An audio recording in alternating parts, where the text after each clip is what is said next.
Most parents think raising financially strong kids requires a high income, a Roth IRA set up before kindergarten, or some kind of finance background. It doesn't. The real gap isn't money. It's the money atmosphere your kids are absorbing right now, before any school ever touches the subject. In the next few minutes, I'm going to show you visible, calm, repeatable behaviors. Any normal parent can start this week. No degree required, no perfect budget required. That will do more for your child's financial future than any lecture ever could. Here's the problem most parents don't see. Your kids are watching everything. Every card swipe at the grocery store, every Amazon box that lands on the porch, every drive-through run after a long Tuesday. They see all of it. What they never see is the saving, the planning, the trade-off that happened in your head before you said yes or no. That part is invisible. And because it's invisible, it doesn't exist to them. This is what I call the invisible money problem. Kids grow up watching the spending side of family finances in high definition and the building side in complete darkness. So what do they learn? They learn that money appears and then it leaves. That's the entire model. Now consider the environment those lessons are landing in. U.S. household debt hit $18.8 trillion at the end of 2025. Credit card balances alone are sitting at $1.28 trillion. This isn't a story about irresponsible people. This is the financial water most normal American families are swimming in. Parents managing real pressure, real trade-offs, real stress, and kids watching all of it without context. Think about 3 scenes that play out in ordinary homes every week.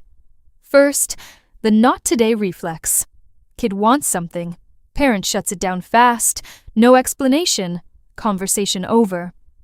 Second, the kitchen table moment, where a bill arrives and the mood in the room changes. Kids notice that shift, even when nobody says a word. Third, the subscription charge nobody planned for, the quiet frustration, the mental math happening out loud in front of whoever's nearby. None of those scenes are catastrophic, but each one is depositing something into your child's emotional bank account about what money feels like. The American Psychological Association has documented how financial strain affects children through its effects on parents. Kids don't need to understand interest rates to feel that money is dangerous, stressful, or off limits. They learn that through tone, through silence, through the expression on your face when you open an envelope. The CFPB's research on money development is clear. Children develop money habits, attitudes, and skills through everyday experiences, long before any formal instruction starts. Most money habits are substantially formed by around age 7, not 17, just 7. Read that again. By the time personal finance shows up in a high school curriculum, if it shows up at all because only 39 states currently require it for graduation, the emotional programming is already a decade old. So if your child is quietly absorbing a money atmosphere right now, the question isn't whether you're teaching them. You are. The question is what exactly they're learning. And the fix isn't a lecture. It's changing what they see.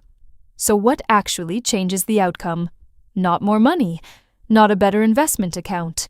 Not sitting your kid down for a formal money lesson on a Sunday afternoon. The one thing that changes the outcome is this.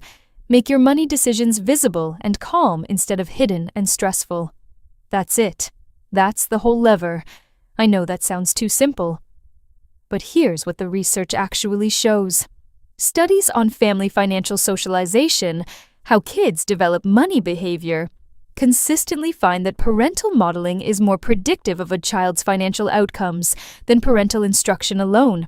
What you do in front of them matters more than what you tell them. Not a little more. Significantly more. Think about what that means practically. You can explain compound interest to your kid every single week, but if what they're watching every day is stress, avoidance, and impulse spending, that's the lesson that sticks. The behavior they witness is the curriculum. Now here's the part that tends to land hard. Most parents are performing wealth rather than building it.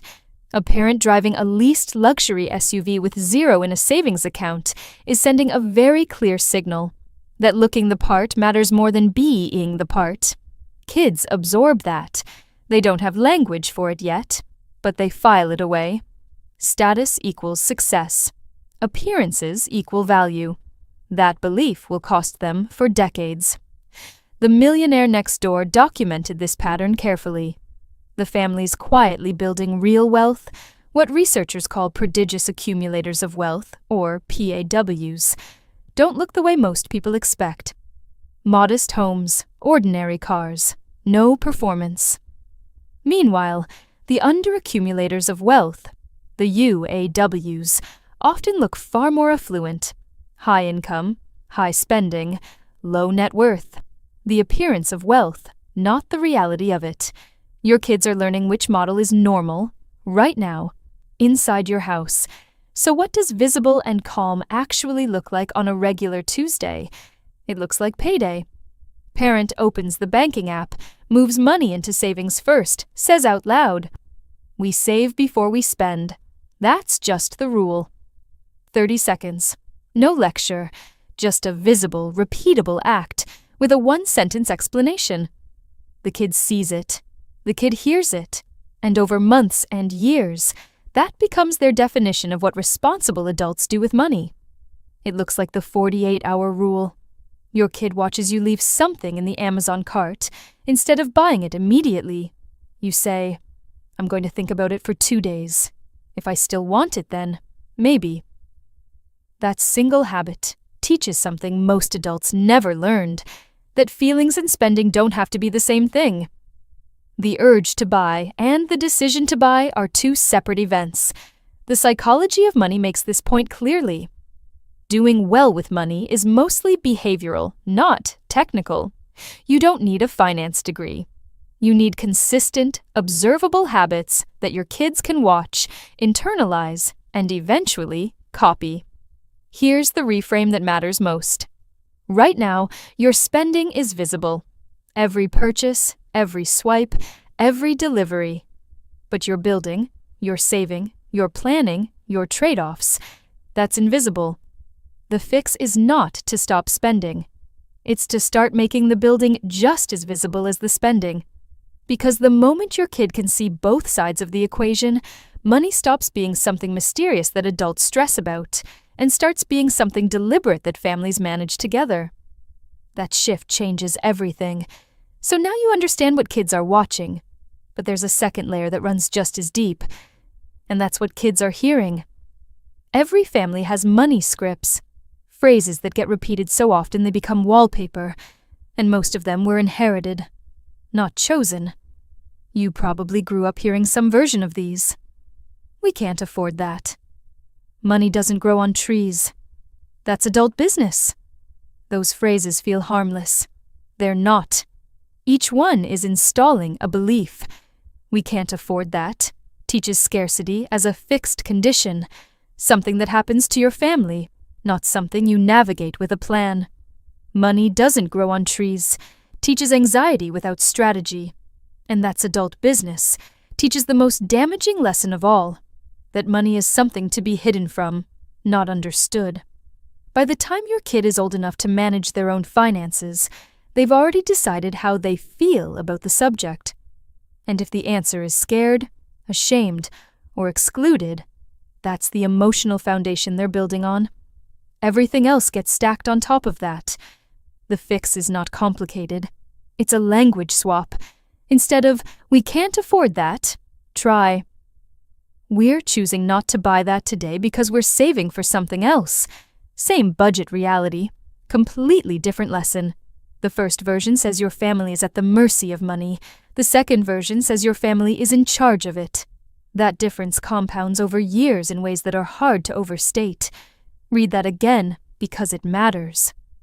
Instead of, "That's adult business," and try, "Let me show you something." Pull out one bill. Just one. The electric bill, the grocery receipt, the rent. Sit down for 5 minutes and say, "Here's what it costs to run this family." Not to stress them out, not to make them feel the weight of it, but to make it real, manageable, and something a calm adult handles, not something a frightened adult hides. Ron Lieber makes this point well in The Opposite of Spoiled. Money conversations are not just arithmetic lessons, they're values conversations. When you talk about a budget, you're actually talking about patience, about priorities, about what your family believes matters. The kid who grows up watching their parents make deliberate choices and hearing the reasoning behind them is learning judgment, not just finance. Now here's where earning comes in. Dave Ramsey and Rachel Cruz make a clear distinction in Smart Money, Smart Kids between allowance and commission. An allowance is money that arrives because you exist. A commission is money that arrives because you contributed something. That's not a small difference. One teaches entitlement. The other teaches the connection between effort and reward, which is the foundation of every income your child will ever earn. This doesn't have to be elaborate. It's not about turning your home into a workplace. It's about creating a few specific extra jobs, cleaning out the garage, raking the yard, organizing a closet before a move, that sit outside the normal, you live here, you help here, baseline. When they do the extra work, they get paid. When they don't, they don't. And when they hold that money in their hand, you've given them something no lecture provides. You've given them the feeling, the direct physical connection between doing something and having something. That feeling is what builds the habit, and the habit is what determines the outcome. Because here's what's coming next. And this is the part most kids never see inside their own homes. Most kids grow up with one money model: work, get paid, spend. That's the whole loop. And it makes sense. It's the only part of the system they can see. What they never see is money working on its own. A savings account growing in the background. A recurring deposit happening automatically on the first of every month. An investment sitting quietly, compounding while everyone sleeps. That side of the equation is completely invisible to most children because most parents never show it to them. David Bach calls this the automatic millionaire principle. Small systems running consistently in the background beat motivation every single time. You don't need discipline on a hard day if the system is already moving, and when your kid sees that system, even once, even briefly, it cracks open a completely different understanding of how wealth actually gets built. You don't need a brokerage account or a complex investment strategy to do this. Pull up your savings app. Show them the number. Say, "See this? This grows a little every month, even when we're not adding to it. Money can work without us if we set it up right." That's it. 2 minutes, no finance degree, just a visible system and one sentence of explanation. Here's why this matters so much. The work, get paid, spend loop keeps most people financially stuck their entire lives. Because the moment you stop working, the money stops. But the moment your child understands that money can be set up to move on its own, they have a framework that most adults never develop. Not because it's complicated, because nobody ever showed them. This connects directly to something the millionaire next door documented over decades. Most people who actually hold significant wealth don't look wealthy. Modest homes, ordinary cars. They are not performing success. They are building it, quietly, through consistent systems and deliberate choices. They separated wealth from status a long time ago, and that separation is the whole game. So talk about that with your kids. Not in a formal sit-down lesson, just in passing. When you see a flashy car, instead of saying nothing, say, "That looks expensive. I wonder what their savings account looks like." Not judgmental, just curious. Just planting the idea that what someone owns and what someone has are two very different things. The full loop looks like this: visible saving, calm money scripts, earned income through commission, and at least one example of money working without anyone lifting a finger. That's the compounding behavior loop. A child who grows up inside that loop sees wealth not as something mysterious that happens to lucky people, but as something deliberate that patient people build. That reframe alone is worth more than any single investment you could ever make for them. You don't need more money to raise a wealth-capable kid. You need more visibility, better scripts, and one simple system running in the background. That's the whole formula. A child who grows up watching calm, deliberate money decisions and hearing the reasoning behind them is already ahead of most adults. Not because their family was rich, because their family was intentional. Here's your challenge for this week. Pick one scene, the store, the kitchen table, or payday, and instead of letting it pass in silence, narrate it out loud. One sentence. We save before we spend. We're choosing not to buy that today. This account grows while we sleep. Just say it. That's the start. That's how the cycle breaks. If this reframed how you think about raising financially strong kids, hit subscribe so you don't miss what's coming next on Raise Them Rich. The next lesson goes even deeper, and your kids are counting on you to show up for it.